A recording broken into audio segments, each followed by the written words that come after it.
पत्रकारिता लोकतंत्र का चौथा स्तंभ, और इस चौथे स्तंभ पे आज सत्ता का चौतरफा प्रहार हो रहा है। नमस्कार, स्वागत है आपका मेरे चैनल नंदिनी शो में। मैं हूं नंदिनी। लोकतंत्र का चौथा स्तंभ, कुछ तो पत्रकारों ने पहले से इसे जीर्ण शीर्ण करने की कोशिश की है, कुछ पत्रकार जिम्मेदार इसके लिए। लेकिन आज अब सवाल ये नहीं है कि इसको कमजोर करने की कोशिश की गई है किसने की। आज इस तरह का सवाल नहीं, आज सवाल ये है कि पत्रकारिता पे प्रहार हो रहा है चौतरफा से। एक पत्रकार की आवाज को दबाने की कोशिश की जा रही है और उसकी अभिव्यक्ति की आजादी छीनी जा रही है, एक प्रेस की। अब बात यह है कि कितने लोग उनके समर्थन में आते हैं।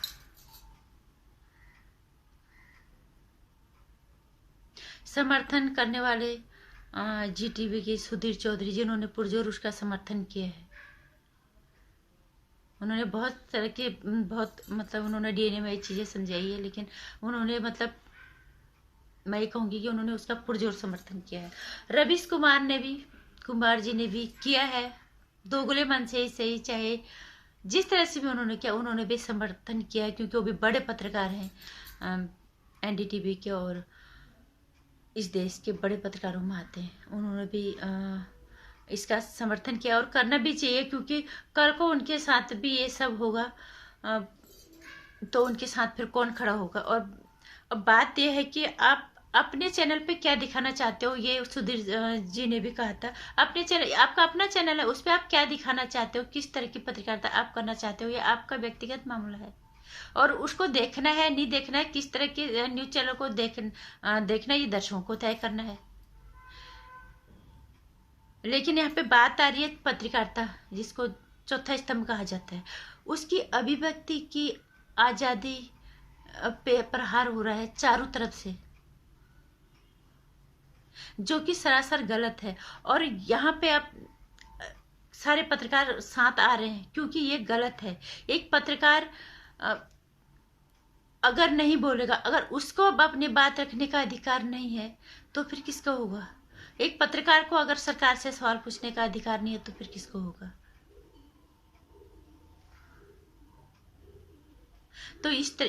तो ऐसे में सारे पत्रकारों को, जितने भी उनकी बिरादरी की जितने भी हैं, उन्हें साथ आके आना भी चाहिए, और आ भी रहे हैं बहुत सारे लोग।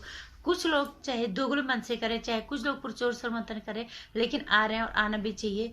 जरूरत है, ये समय की मांग भी है, क्योंकि चाहे कुछ पत्रकार इसको कम जीर्ण शीर्ण भी करें, वो बात अलग है, लेकिन स्तंभ पे इस तरह से वार सत्ता का, ये गलत है।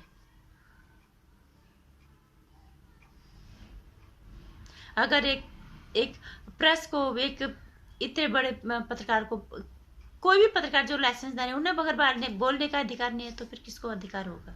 कौन लोगों के सामने सही और गलत चीज को रखेगा, और कौन इस सरकार से सवाल पूछेगा? और अब ऐसे में बात आती है, पत्रकार तो खैर सामने आई गए, लेकिन अब बात आती है हमारे देश के नेताओं की। हमारे देश के नेता क्यों नहीं सामने आ रहे हैं? चाहे पक्ष के हों, चाहे विपक्ष के हों, उन्हें पसंद करते हैं या ना करते, वो अलग चीज है, लेकिन पत्रकारिता एक बहुत बड़ी चीज है।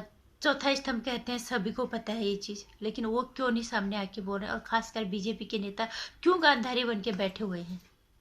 आने वाला वक्त तुम लोगों से ही सवाल करेगा। जब द्रौपदी का चीरहरण हो रहा था, तो तुम क्यों गांधारी बन के बैठे थे? क्यों अपनी आंखों पे तुम पट्टी बांध के बैठे हुए थे? आने वाले वक्त को जवाब देने के लिए तुम तैयार रहना।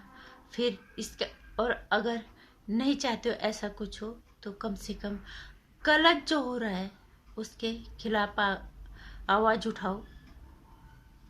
एक प्रेस की भावनाओं को, प्रेस को बोलने की आजादी से रोका जा रहा है। एक प्रेस को कैसे रोके? प्रेस के अधिकारियों को, पत्रकारों को कैसे रोक सकते हो? वो भी इतनी बुरी तरह से।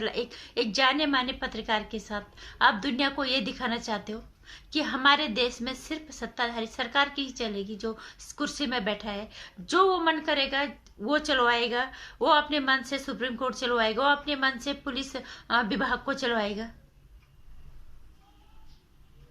क्या सरकार ऐसी होती है?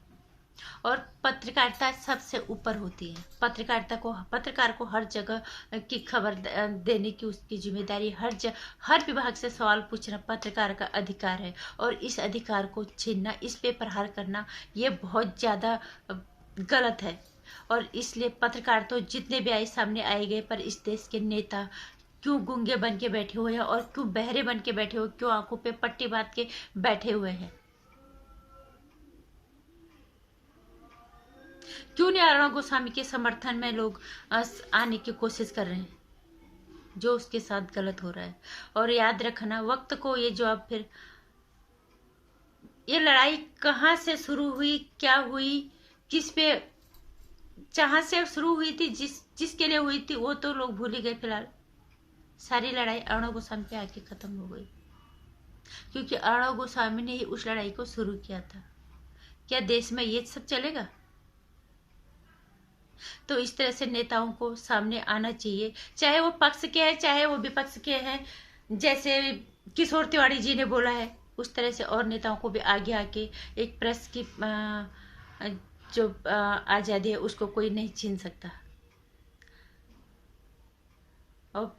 और इस लोकतंत्र के चौथे स्तंभ पे इस तरह से वार, इस तरह से प्रहार, ये बहुत ही नुकसानदायक। और किस मोड़ पे जाके आगे इसका अंजाम क्या होगा, इसका अंदाजा फिर लगाना बहुत मुश्किल हो जाएगा। इसलिए सभी को आगे कम से कम